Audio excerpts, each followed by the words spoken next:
Aujourd'hui, c'est un jour spécial. Non seulement les chrétiens fêtent Pâques, mais hasard du calendrier, on est exactement calé sur la Pâque juive. C'est le Shabbat. Ce week-end est un Shabbat de Pâques, donc c'est un grand Shabbat chez les Juifs. Donc l'année 2022, avec tous son cortège de mauvaises nouvelles et de choses terribles sur le monde, eh bien, je voudrais y voir un signe de ce rattachement du monde chrétien issu des nations à leurs frères juifs. Et là, tous ensemble, nous fêtons la Pâque en même temps. Et je trouve que ça a une saveur particulière.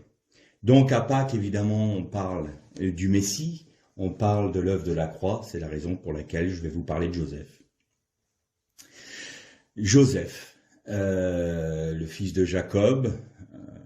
Faut savoir que dans la tradition juive, ils attendent deux messies. On les appelle le Mashiach ben Yosef, donc le Messie fils de Joseph, et le Mashiach ben David, fils de David. Quand on écoute les rabbins, ils disent voilà, le Mashiach ben Yosef est là pour préparer et pour rassembler le peuple d'Israël pour qu'il puisse être mis sous l'autorité du Messie, du Mashiach ben David, qui lui sera le roi d'Israël. Nous savons que depuis, on a parlé il y a quelque temps avec le veau dit le veau d'or, que les Juifs ont un voile sur le cœur, un voile sur leur compréhension qui leur cache la réalité du Messie. De ce fait, ils pensent que le Mashiach ben Yosef va être un homme qui, lui, va favoriser le retour d'Israël dans son pays, sur sa terre, et qui va, entre guillemets, rendre la totalité du pays d'Israël, non seulement à Juda, parce que les Juifs, c'est Yehuda, c'était la tribu de Juda, et en général, il y a la tribu de Benjamin avec eux, mais les 10 tribus dites perdues d'Israël, que l'on nomme Éphraïm, et vous allez voir pourquoi, on ne sait pas où elles sont assimilées avec les nations dans lesquelles elles ont été disséminées. Et donc, pour les Juifs, le Mashiach ben Yosef va rassembler l'ensemble du peuple d'Israël, c'est-à-dire les 12 tribus. Alors viendra le Mashiach ben David. Et j'écoutais un rabbin ces derniers temps et il disait, pourquoi est-ce qu'il faut qu'on prie pour que le Mashiach ben Yosef ne meure pas? Montrant ainsi qu'il croit en un Messie souffrant. Il croit même qu'il va y avoir une telle lutte contre ce Messie-là qu'il peut être mis à mort. Mais comme leur cœur et leurs yeux sont voilés sur la réalité du Mashiach, eh bien, ils s'imaginent qu'il ne faut surtout pas que le Messie, fils de Joseph, meure. Alors, aujourd'hui, nous fêtons Pâques, et la question est de savoir quel Messie nous fêtons. Quel Messie nous reconnaissons dans les évangiles. En règle générale, vous demandez à quelqu'un, Jésus, il est le fils de qui? Ils vont dire le fils de Dieu, bien entendu, mais autrement, c'est le fils de qui? Le fils de David. C'est le Messie, le roi d'Israël, ce qui est juste. Mais on n'entend jamais parler du Messie, fils de Joseph. Et pourtant, il y a des similitudes très intéressantes. Quand on lit l'histoire de Joseph, alors je vous rassure, n'ayez pas peur, on ne va pas la lire entièrement parce qu'il y a quelques chapitres quand même, mais j'ai quand même fait un relevé des similitudes qu'on va pouvoir voir ensemble. Quand on voit la vie de Joseph, rien n'a été au hasard. Il n'y a pas eu dans sa vie quelque chose qui ne soit pas prophétique. C'est assez intéressant de le noter. Premièrement, qu'est-ce qu'on remarque chez Joseph? Il était berger. Vous lisez ça dans le chapitre 37 de la Genèse, au verset 2, je crois, de mémoire. Eh bien, il était berger, il avait 17 ans, il faisait paître les troupeaux de son père, Jacob. Et Jésus dit de lui-même, « Je suis le bon berger ».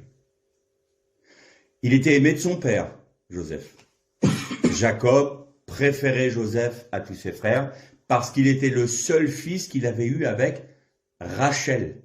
Il faut savoir que tous les autres, hormis Benjamin qu'il a eu plus tard, étaient des fils de Léa, qu'il aimait moins. Vous vous souvenez de cette aventure qu'il y a eu, où il a dû travailler 12 ans de mémoire, 12 ans pour Laban, la vanne en hébreu, et pour avoir Léa, pour avoir Rachel, pardon. Et la vanne, qui était un bon roublard aussi, lui avait mis la fille aînée qui était Léa. Alors on pourrait se dire, on ne comprend pas comment Jacob a pu se marier avec une femme sans savoir qui elle était. Ça, c'est ne pas comprendre ce qu'est un mariage juif. Un mariage juif, la mariée est totalement voilée, on ne voit pas son visage, et c'est au moment où l'alliance s'est faite qu'elle lève son voile. Bon, j'ose à peine imaginer la tête de Jacob quand il a vu le voile se lever. Bref, il a retravaillé 12 ans de plus, bon. Mais c'était Rachel qu'il aimait. Et donc, le seul fils qu'il a eu avec elle, il l'aimait plus que les autres. Je ne suis pas en train de dire qu'il faut faire des préférences parmi nos enfants, mais là, c'était le cas. Donc, il était aimé de son père. On voit Jésus être aimé lorsqu'il a été baptisé. On entendit du ciel une voix qui disait « Voici mon fils bien-aimé, faites tout ce qu'il vous commandera ». Il était haï par ses frères, Joseph. Il est allé vers ses frères pour leur transmettre un message du père de Jacob. « Va vers tes frères et dis-leur ». Joseph va vers ses frères et il rapporte ce que Jacob lui a commandé de dire. Mais comme il faisait des rêves qui ne plaisaient pas aux frères, en les voyant, vous savez, les songes de Joseph avec les gerbes qui se courbent devant la sienne, bon, les frères de Joseph ont eu une certaine animosité envers lui, donc il n'a pas été reconnu par ses frères. Jésus a été amené vers ses frères pour apporter le message du Père, et il n'a pas été reçu. Évangile de Jean, chapitre 1, verset 1, et la suite. Il a été, il est venu vers ses frères avec une tunique bigarrée. Ça, c'est intéressant. C'est une tunique bigarrée qui nous fait penser qu'il portait sur ses épaules toutes les couleurs de la tribu d'Israël, des tribus d'Israël. Il avait une tunique de plusieurs couleurs, c'est-à-dire qu'il était le roi en germe de cette réalité-là. Vous savez que chaque tribu a une couleur en fonction d'une pierre précieuse qui était sur le pectoral du grand prêtre. Et donc, chaque tribu, il avait une tunique bigarrée. Jésus a eu une tunique aussi. Et vous verrez que cette histoire de tunique, elle va être très importante dans la suite de notre méditation. Comme d'habitude, je sais quand je démarre, je ne sais pas quand ça va se terminer. Ce sera peut-être aujourd'hui ou ça sera peut-être la prochaine fois ou plusieurs jours, dimanche plus tard. On ne sait pas, on verra. Quoi qu'il en soit, il avait une tunique. Christ avait une tunique qui a été partagée qui a été tirée au sort, par les Romains. Il a été vendu 30 cycles d'or à des Ismaélites, et Jésus a été vendu pour 30 deniers. Il est resté enfermé dans sa citerne 3 jours et 3 nuits. Moi, je veux bien qu'il y ait des hasards, qu'il n'y ait pas de similitude, mais tout de même. Il a été battu. Il a été retranché de ses frères. Il a été déporté en Égypte. Et ensuite, là je vous résume la totalité, je ne vais pas faire toute la liste, et ensuite il a été reconnu. Mais vous noterez une chose. Au moment où il révèle à ses frères qu'il est Joseph, je vais passer sur les aventures de la coupe qui est cachée dans leur sac, de l'argent qui a été rendu. Il y a sûrement des choses à dire là, mais bon, on ne va pas se disperser. Vous notez qu'il le dit 2 fois à ses frères. Je suis Joseph. Les frères ne le reconnaissent pas. Ils ne le reconnaissent pas. Ils ne voient pas que c'est lui. Donc, Joseph, qui est maintenant juste le dignitaire qui est juste en dessous le pharaon, essaye de se faire reconnaître par ses frères pour qu'ils disent « Regardez, j'ai la royauté, j'ai une forme de royauté, j'ai une forme d'autorité sur vous. » Ils ne le reconnaissent pas. Il n'y aura que la 2e fois, quand ils vont revenir, la 2e fois, « Je suis Joseph ». Et là, ils vont comprendre. Et là, ils vont dire, comme on dit en hébreu, ils vont faire la teshuva, c'est-à-dire qu'ils vont se repentir. De quoi?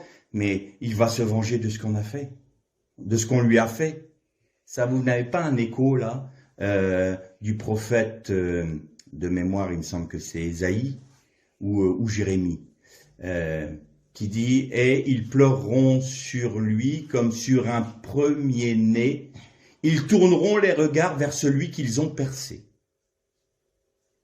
Donc, le Messie qui est venu souffrir et mourir est le Messie Ben Yosef, le Mashiach Ben Yosef.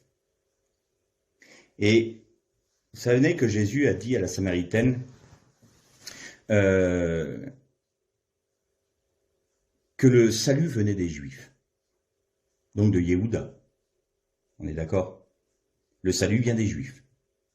Il faut savoir que il y avait la Samarie. La Samarie, c'était la capitale, c'était l'endroit où étaient les tribus d'Israël, le royaume d'Israël, qui était appelé Éphraïm. Et au sud, il y avait la tribu de Benjamin et la tribu de Juda, qui était le royaume de Juda, donc c'est-à-dire le royaume du sud. Eh bien, quand vous prenez Yehuda, c'est un nom qui comporte le tétragramme. Vous avez un Yod, un He, un Vav, un Dalet et un Vav. Pourquoi c'est important? Parce que si vous prenez le Yod, ça représente, on l'a déjà vu, le Père, puisque le tétragramme s'écrit avec un Yod, que c'est la main de Dieu qui agit. Le Yod représente le Père. Le He représente l'esprit, le souffle. Le Vav représente le Messie, n'est-ce pas? Eh bien, la réalité de Dieu est révélée par Yehuda, parce qu'un Dalet, c'est une porte. Et donc la réalité du Père avec le Fils et le Saint-Esprit nous est révélée par les Juifs, le salut vient des Juifs, parce que dans son nom, il contient la porte qui vous amène vers le Créateur, le dernier Hé. Parce que si vous prenez le texte de Genèse, qui vous dit « Voici comment furent créés le ciel et la terre ». En hébreu, vous avez dans cette phrase-là une minuscule. Vous savez qu'à chaque fois, c'est très intéressant de voir ce qui est dit. Eh bien, voici, je paraphrase, mais c'est la pensée, voici comment furent créés le ciel et la terre par le Hé, par le souffle de Dieu, par la main de Dieu, par la pensée de Dieu, par le Créateur. Et donc, vous avez le Père, le Fils et le Saint-Esprit dans Judas, qui est lui-même la porte qui vous révèle le Créateur. Voilà Yehuda. Le salut vient véritablement des Juifs, même dans leur nom. Et que veut dire Yehuda? Veut dire ceux qui louent. Donc, ils ont dans leur nom même le nom du tétragramme, c'est-à-dire le nom de la recette, de la miséricorde, mais ils contiennent la porte qui nous révèle le Créateur, et en eux-mêmes, dans toute cette réalité-là, ils louent Dieu. C'est ça les Juifs. Et si vous prenez la Gematria, vous avez, la totalité des lettres va vous donner 30. Mais il y a une règle dans la Gematria qui vous permet d'aller vers les unités, c'est-à-dire que vous faites la somme à chaque fois jusqu'à ce que vous arriviez à un chiffre, à une unité. Et comme 30 à l'unité, c'est quoi? C'est 3. 3 plus 0, ça fait 3. 3, Dieu 3 fois saint. Le Dieu 3 fois saint est révélé en Yehuda. Prenez Yosef. Vous voyez qu'il y a une histoire de Messie là. Yosef, c'est un Yod, un Vav, un Samer et un P. Vous avez le Père et vous avez le Fils. Si vous séparez le Yod et le Vav des deux dernières lettres, vous avez le mot Saf. Et le mot Saf veut dire le seuil. Joseph est le seuil du Père et du Fils. Il est le Messie qui nous fait entrer dans la révélation. Il est le seuil. Il est aussi la porte. Et Jésus, qu'est-ce qu'il disait? Je suis la porte. Nul ne vient au Père que par moi. Mais moi, en tant que Messie Ben Yosef, parce que c'est moi qui vais porter sur moi-même l'ensemble de la rigueur de Dieu. Donc, le Père et le Fils vont être dans ce Messie, le Messie Mashiach Ben Yosef, le seuil qui nous fait rentrer dans la révélation divine, qui est elle-même en Yehuda. Vous prenez les lettres, ça nous donne 156, vous réduisez, ça vous donne 12, trouvez les 12 tribus d'Israël, vous trouvez les 12 apôtres, vous trouvez la réalité dans le Messie de la révélation, et vous réduisez encore et vous avez 3. Vous retrouvez encore le Dieu 3 fois saint. Alors Yeshua, il y a un Yod, un Shin, un Vav et un Ayin. Vous réduisez, vous avez un 8, et je vous ai déjà parlé du chiffre 8. Le chiffre 8 est le chiffre du Messie. Pourquoi? Parce que le règne du Messie vient après le Shabbat. Pourquoi est-ce que l'on dit ça dans le monde juif? Pour une simple et bonne raison. Il y a 6 millénaires qui vont se passer de l'histoire de l'humanité. Donc vous avez les 6000, on arrive à la fin du 6e millénaire. Là, hein. On est en 5782 dans le calendrier hébraïque. Et donc, après ces 6 millénaires-là, ça correspond aux 6 jours de la création. Ensuite, vous avez le millénium, 1000 ans, qui est le Shabbat. Et après le Shabbat, c'est le Olam Haba, c'est-à-dire c'est les nouveaux cieux, la nouvelle terre.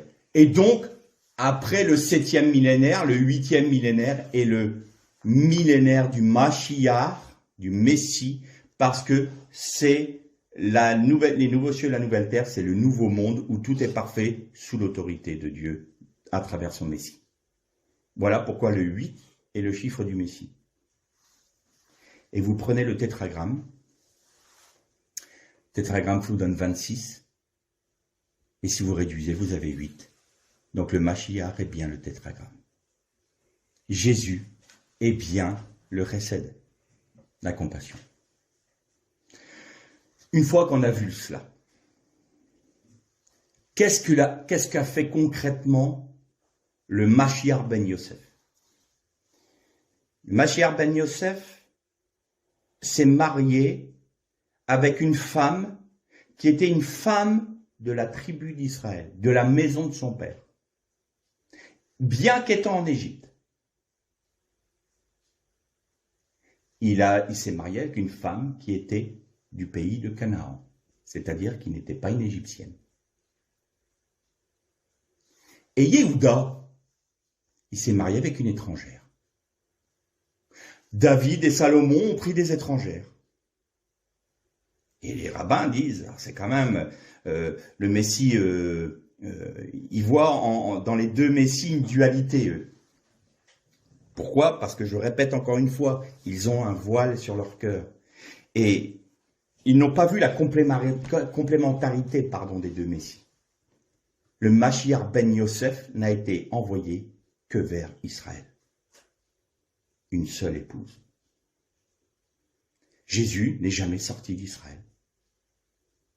Quand il est venu en tant que Messie ben Yosef, qu'est-ce qu'il a dit à la femme cananéenne qui, quand il est juste un moment où il a passé la frontière et qu'elle lui disait « Guéris mon enfant », il lui a dit « Femme, qu'ai-je à faire avec toi ?» Ça paraissait dur comme parole. « Qu'ai-je à faire avec toi ?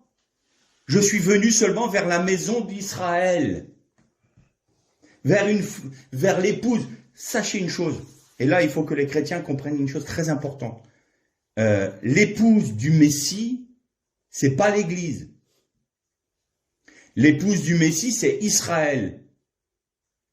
Alors vous allez dire, mais alors nous, l'Église, on est quoi? Eh bien, si on est rattaché à Israël, ce que nous allons voir maintenant, nous faisons partie de l'épouse. Donc, le Mashiach ben Yosef est venu vers Israël et uniquement vers Israël. Et cette femme a eu un message de foi énorme. Elle a dit oui, mais les petits chiens mangent les miettes de ce qui tombe de la table des maîtres. Elle dit femme, ta foi est grande, que ton enfant soit guéri. Parce que là, il est ému de compassion. Ça a été l'exception. Mais autrement, tout s'est fait dans la circonscription d'Israël uniquement. L'épouse, c'est une épouse unique d'Israël, de son peuple, de ses frères. C'est Israël. Bien. Alors maintenant, je pense que j'ai mis un peu de trouble dans vos esprits en disant « Oh là là, qu'est-ce qu'il nous raconte? L'Église, c'est pas l'épouse, c'est Israël. Le Messie, quand il est venu sur terre, il n'a été que vers Israël. Et nous, là-dedans, on est où ?» Ben, nous, là-dedans, on est au cœur du problème, dis donc, nous les nations. Et vous allez voir pourquoi. Joseph a eu 2 enfants, 2 fils. Le premier, c'est Ménaché, l'aîné. Le deuxième, c'est Éphraïm. Ménaché veut dire celui qui oublie. Pourquoi il l'a nommé comme ça? Parce que Joseph a dit « L'Éternel m'a fait oublier les souffrances que j'ai eues et il m'a fait oublier la souffrance d'avoir été séparé de la maison de mon père. » Et Éphraïm veut dire celui qui est fécond. Pourquoi? Parce qu'il m'a rendu fécond dans une terre étrangère alors que je suis établi en Égypte. Ce sont 2 enfants qui ont été conçus et qui sont nés en Égypte. Vous vous rappelez de la bénédiction de Yitzhak sur Yaakov et sur Esav, sur Ésaü et Jacob? Et comment Jacob a fait une petite entourloupe là pour ravir le droit d'aînesse à Esav, à Ésaü. Et vous savez que dans le monde juif, Esav est synonyme, Ésaü est synonyme du christianisme occidental. Pourquoi? Parce que Esav était Rome, représentait Rome. Vous parlez à un juif d'Ésaü ou d'Esav, pour parler comme eux, il va vous dire « Ah oui, c'est Rome ça ». Et pourquoi le christianisme? Parce que Rome est devenu le christianisme depuis Constantin. Donc, il y a eu un glissement de l'Empire romain vers l'Église catholique romaine qui était l'Église universelle basée à Rome. Donc Esav, c'est les chrétiens. Et Jacob est passé, hop, et il a pris le droit d'aînesse à Esav. Alors vous allez dire, mais c'est pas normal. Oui, mais d'un autre côté, Esav, lui, il a vendu son droit d'aînesse pour un plat de lentilles. Donc il l'a méprisé. Il a dédaigné ce droit d'aînesse.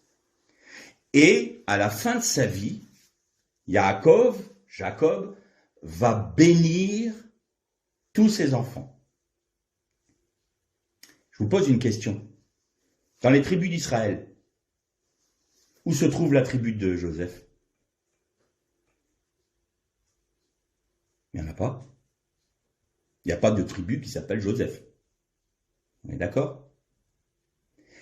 Et vous n'avez pas un territoire. Alors, je parle en termes de territoire, je ne parle pas en termes de nom. En termes de territoire. Il n'y a pas de territoire dévolu à Joseph.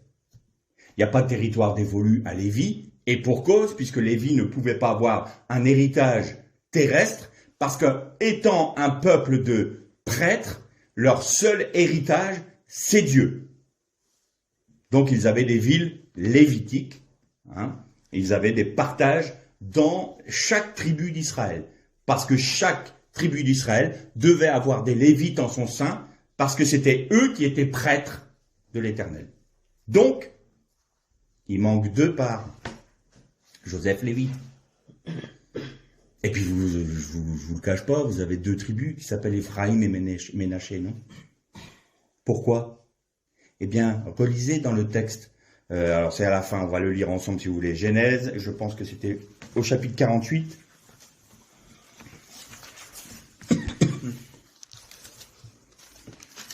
Il me semble. 48 ou 40. Ouais, 48. Et on va lire à partir du verset 5.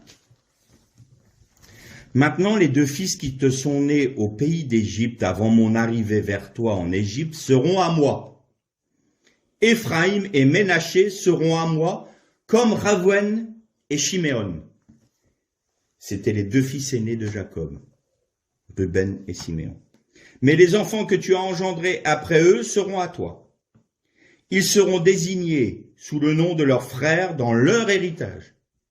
À mon arrivée de Padan, Rachel mourut près de moi pendant le voyage de Canaan et à quelque distance d'Ephrata. Et c'est là que je l'ai enseveli sur le chemin d'Ephrata qui est Bethléem. Israël regarda les fils de Joseph et dit, « Qui sont ceux-ci » Arrêtons-nous quelques instants là. Alors nous savons que Jacob avait, nous dit la Bible, les yeux appesantis par l'âge. Donc il ne voyait pas bien. Il est avec Joseph. Il est avec les 2 fils de Joseph. Et tout d'un coup, il s'exclame, « Qui sont ceux-là » Et il y a certains rabbins qui ont dit, Jacob ne les a pas reconnus parce qu'ils étaient vêtus comme les Égyptiens. Donc quand il les a touchés, il n'a pas trouvé les vêtements hébraïques. Et donc il les a pas reconnus. Moi je crois qu'il y a plus profond que ça. Qui sont ceux-là? Parce qu'il ne faut jamais oublier que les patriarches, ils avaient une vision prophétique de toute chose. Quand ils apportaient une bénédiction sur leurs enfants, on voit que ces bénédictions s'accomplissaient. Quand il dit à Judas, le sceptre de tes frères ne s'éloignera jamais de ta maison. Il l'a dit. Quand il a dit à Dan qu'il allait apporter l'idolâtrie, on remarque l'idolâtrie, et qu'il serait juge sur ses frères. Donc il y a eu la tribu de Dan qui a apporté l'idolâtrie, mais tous les juges d'Israël, Déborah, Shimshon, c'était de la tribu de Dan. Donc il y a l'aspect prophétique. Et tout d'un coup, il est face à Ménaché et face à Ephraim. Il dit, qui sont ceux-ci? Comme s'il ne les reconnaissait plus. Comme si quelque chose de sombre arrivait sur la vision prophétique de Yaakov. Ces 2 tribus-là ont produit des rois iniques. Et ont été à un tel degré d'idolâtrie, notamment avec Ephraim, qu'ils ont été dispersés et assimilés dans les nations, en entraînant 8 tribus avec eux. Ils ont scindé le peuple d'Israël. Ils ont amené l'idolâtrie en Israël et ils ont fait un royaume unique qui s'appelait Éphraïm, qui a été dispersé en 700 quelque chose avant Jésus-Christ, j'ai plus la mémoire exacte de l'année, et qui n'est jamais rentré en Israël. Quand on voit le retour, on dit le retour des Juifs de Babylone, c'est le royaume du Sud qui sont rentrés de Babylone. Mais Israël, Éphraïm, n'est jamais revenu en Israël. Encore aujourd'hui. Depuis 700 et quelques avant Jésus-Christ jusqu'à aujourd'hui, Éphraïm est toujours assimilé dans les nations. Et donc Jacob, voyant ça, dit, mais qui sont ceux-ci? Ils sont plus du peuple. Ils sont tellement assimilés aux nations que, mais c'est qui? Je ne reconnais pas. Qu'est-ce qui se passe? Vous voyez? Il n'y a pas de petits détails dans la Torah. Poursuivons notre lecture. Joseph répondit à son père, « Ce sont mes fils que Dieu m'a donnés ici. » Israël dit, « Je t'en prie, fais-les avancer vers moi pour que je les bénisse. » Les yeux d'Israël étaient appesantis par la vieillesse. Il ne pouvait plus voir.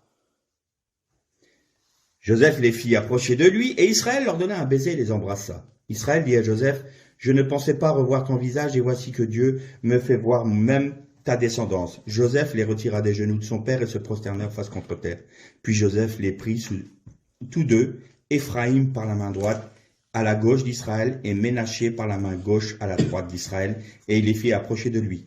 Israël tendit sa main droite et posa la main sur la tête d'Éphraïm, qui était le plus jeune, et il la posa sa main gauche sur la tête de Ménaché. Il savait bien ce qu'il faisait de ses mains, mais bien que Ménaché fût le premier-né, c'est-à-dire que quand il a béni les deux fils, il a croisé ses mains, parce que c'est la main droite qui apporte le droit d'aînesse, toujours, et la main gauche pour le plus jeune. Et là, il croise ses mains, il met sa main droite sur le plus jeune, et il met sa main gauche sur le plus vieux, sur le premier-né.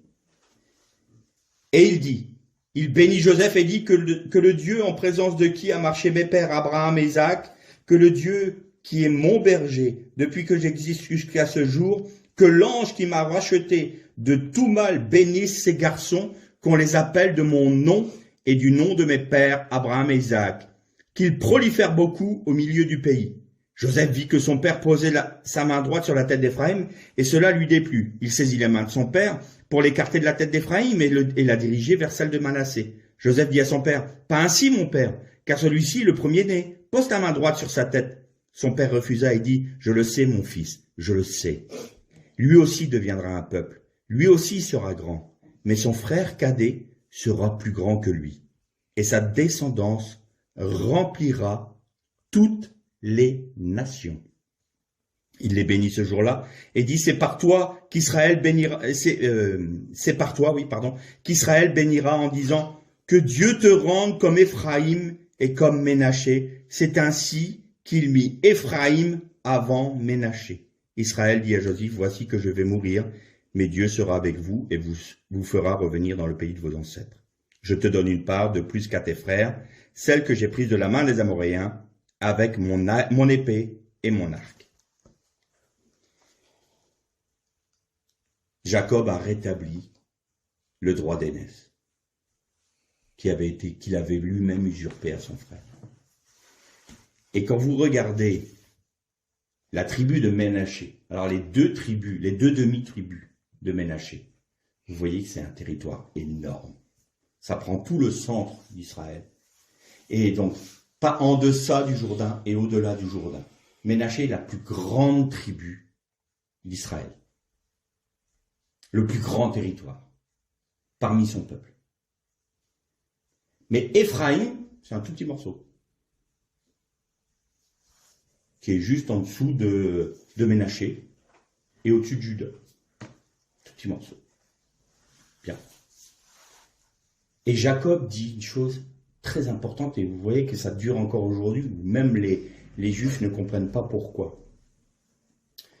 Il dit, et on bénira Israël en disant, que tu sois comme Ménaché et comme Éphraïm.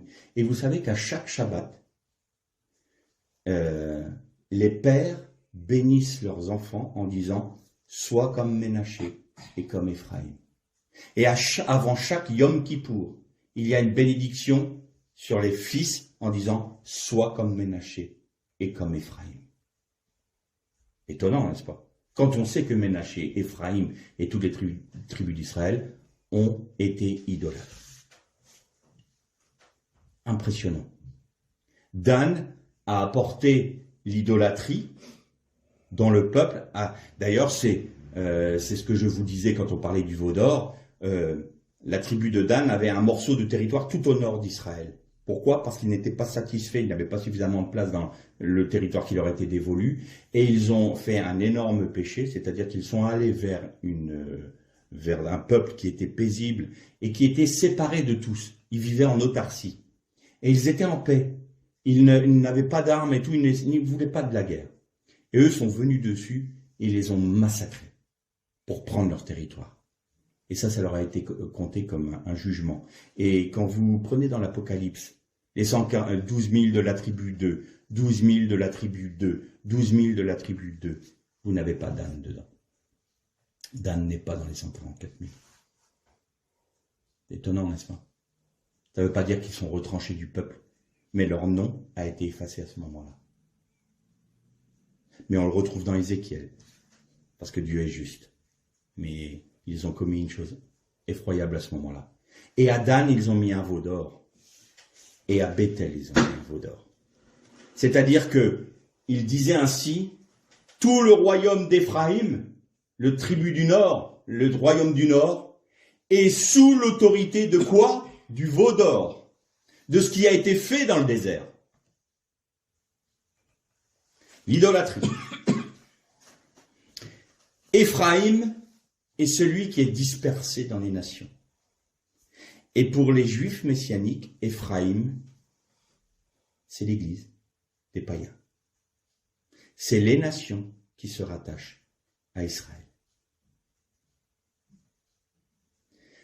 On est idolâtre parce qu'on a suffisamment prêché là-dessus. On s'est fait un Christ occidentalisé. On a retiré, on a enlevé aux Juifs leur Messie pour nous en créer un à notre image. Le Messie que nous prêchons majoritairement dans le monde chrétien est un faux Messie pour les Juifs. Ce n'est pas c'est pas le Messie de la Torah. C'est pas le Mashiach ben Yosef et le Mashiach ben David. C'est un Messie occidental. C'est un faux Messie. Un faux Messie. Idolâtre. Et Éphraïm est frappé par ça. Mais un jour, ce peuple-là d'Éphraïm va être rassemblé avec Israël. Et je vous confirme que c'est ce que Dieu veut, ce mouvement qui revient vers Israël, que les chrétiens issus des nations reviennent vers Israël, parce que c'est la suite logique, parce que c'est le travail du Messie ben Yosef. C'est ce qu'est en train de faire aujourd'hui, pendant les 2000 ans qui se sont passés, c'est ce qu'est en train de faire l'Esprit de Dieu, et qu'est-ce qui était dit? Et l'Esprit du Christ travaillait. C'est Christ, c'est-à-dire c'est le Messie ben Yosef qui travaille par le Saint-Esprit pour rattacher à son peuple Éphraïm, pour ramener Éphraïm en Israël. Et en faisant cela, il épouse une femme étrangère. Le Mashiach ben David épouse une femme étrangère. Et il va régner sur une femme de son peuple, mais également sur une femme étrangère. Parce que nous étions étrangers aux alliances, nous dit l'apôtre Paul dans Galates, ou Colossiens, pardon. Vous étiez étrangers aux alliances faites à Abraham, scellées par le sang. Vous étiez étrangers. Mais en Jésus-Christ, vous êtes rendus participants, vous avez été rattachés, vous qui étiez contre nature, femme étrangère. Vous qui étiez une femme étrangère, vous êtes maintenant assimilés, vous êtes rentrés dans le giron d'Israël, vous êtes en Israël, donc vous devenez une épouse légitime. La voilà, l'épouse de l'agneau. C'est Israël, avec Éphraïm. Avec Éphraïm. Et de dire que l'épouse du Christ du Mashiach ben David, de celui qui va venir pour régner. Parce que là, il n'est pas encore revenu pour régner. C'est ce qu'on attend, son retour, pour qu'il vienne prendre son royaume, qu'il monte sur son trône de son père David, pour régner sur Israël. Si on dit que c'est que l'Église, alors on dit que le Messie épouse une femme étrangère, contre l'ordre qui est donné aux Hébreux. C'est pas possible. Donc c'est pas Israël qui va se rattacher à l'Église, mais c'est bien l'Église qui, sanctifiée par son époux, devient une épouse légitime d'Israël. Parce qu'Éphraïm, si vous regardez la carte des tribus d'Israël, Éphraïm est au sein d'Israël, dans le centre, au cœur d'Israël. Pourquoi? Parce qu'il a plu à Dieu de nous racheter parmi les nations pour nous rassembler et nous mettre dans le cœur de son peuple afin que nous ayons part, nous aussi, part aux promesses faites à Jacob, à Abraham, Jacob, Isaac. Et qui fait cela? Qui rassemble cela? Le Mashiach ben Yosef, celui qui est mort sur la croix. Et une fois que tout ce peuple est rassemblé, une fois que nous sommes tous unis en un même peuple qui a pour nom Israël, et non pas l'Église. Juste une petite chose comme ça, il y a plus de 1000 fois où le nom, c'est 1800 ou 1900 fois où il est parlé d'Israël, dans toute la Bible. Hein. Et 40 fois seulement dans l'Église, pour l'Église. Et encore, on a traduit Église des termes où il parlait de synagogue. Donc on n'a même pas à 40. Vous voyez un peu? Donc arrêtons d'apporter tout à nous, en disant, mais nous sommes. Non, nous sommes Éphraïm. Et donc, quand les 10 tribus vont revenir, qui se nomment Éphraïm, eh bien, ils vont ramener avec eux, de grandes nations. Éphraïm, tu es fécond.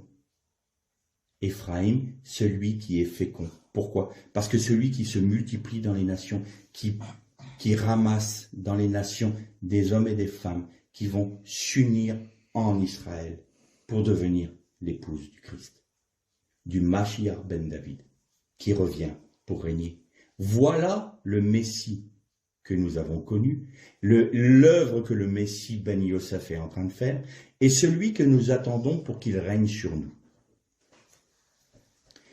Une fois que l'on a compris ça, et ça sera les prochaines fois parce que je pense que l'heure tourne là, on va voir quelles sont les alliances auxquelles nous sommes rattachés. Parce que on en a parlé un tout petit peu quand la promesse faite à Abraham, ça c'est la promesse de l'alliance, c'est-à-dire je ferai de toi une multitude de nations, toutes les nations seront bénies en ta postérité, c'est-à-dire dans le Messie, et je te donne un pays, je donne un royaume, je donne autorité.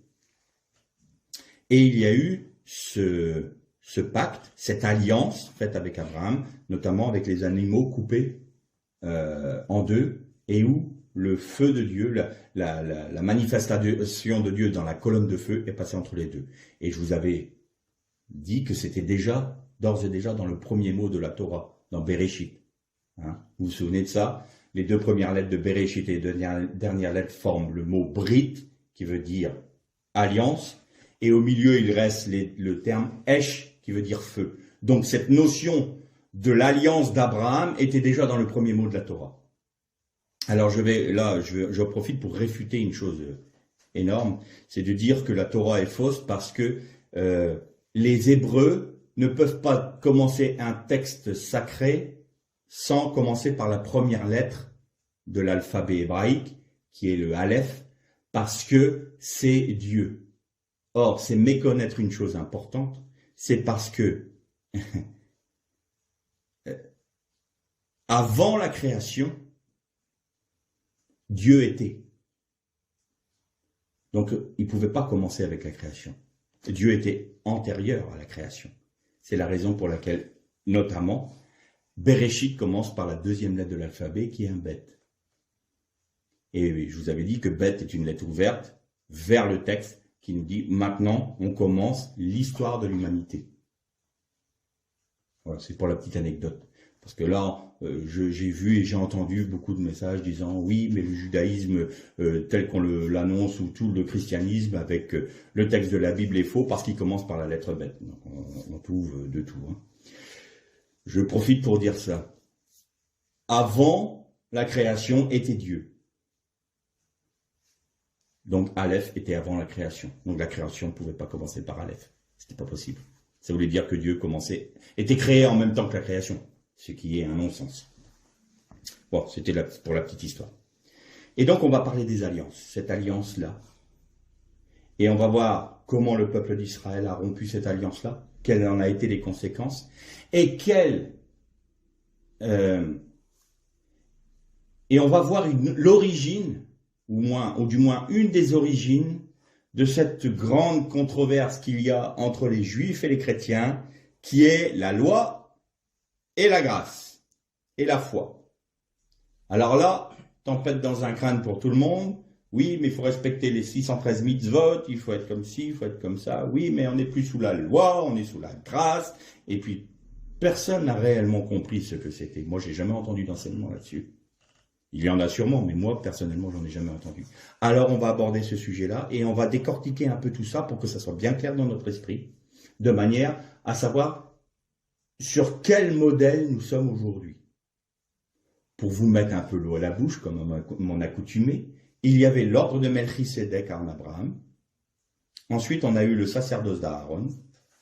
Et on revient au sacerdoce de Melchisédek. Là, je vous ai perdu, mais vous allez vite comprendre. Donc, je pense que la prochaine fois, on va aborder ces thèmes-là. Ce que je voulais vous dire aujourd'hui, c'est que le Mashiach ben Yosef est celui qui rassemble Éphraïm, dont fait partie les nations. Et que nous sommes rattachés à Israël, c'est juste pour confirmer dans la parole ce qui est dit. Et que vous voyez bien que la similitude qu'il y a entre Jésus et Joseph est frappante. Pourquoi? Parce qu'il est le Messie. Mais là où les Hébreux, pas les Hébreux, les Juifs, parce que les Hébreux c'est l'ensemble d'Israël, les Juifs attendent deux Mashiach, ils n'ont pas compris que un seul Mashiach réunissait les deux attributs des Mashiach. Il était à la fois Mashiach ben Yosef et Mashiach ben David. Pourquoi je peux dire ça? Je terminerai par ça. Il y a juste une phrase étonnante. Vous savez que Philippe a dit à Nathanaël, viens nous voir, on a rencontré le Messie. Bon. C'est Jésus de Nazareth, fils de Joseph. Alors, vous avez un juif pieux, Nathanaël, qui respecte la preuve. Pourquoi je dis ça? Parce que Jésus disait, quand tu étais sous le figuier, je t'ai vu, et je sais que tu es un homme pieux. Et d'où me connais-tu? Vous vous souvenez de cette scène-là. Et donc il y a Philippe qui arrive tout content, il a reconnu le Messie, lui. Il dit, dis donc, on a rencontré le Messie, celui qu'on attend depuis si longtemps. C'est Jésus de Nazareth, fils de Joseph. Alors vous dites ça à Nathanaël, un juif pieux, il va dire, oh, qu'est-ce qui vient de bon de Nazareth? Parce que le Mashiach, il vient de Bethléem. Et fils de Joseph, le charpentier. Eh bien, c'est comme les trains. Un train peut en cacher un autre, mais un Joseph peut en cacher un autre. Quand Philippe a dit ça, il ne parlait pas de Joseph le charpentier. Il parlait le fils de Joseph. En autres termes, nous avons rencontré le Mashiach ben Yosef. Et Nazareth cachait Bethléem parce qu'il a plu à Dieu de cacher aux sages et aux intelligents et de le révéler aux humbles. Vous savez comment on appelle Bethléem? Ephrata, qui veut dire Ephraïm. Et vous savez qui était le père d'Isaïe, père du roi David? C'était un Éphratien de la tribu d'Éphraïm.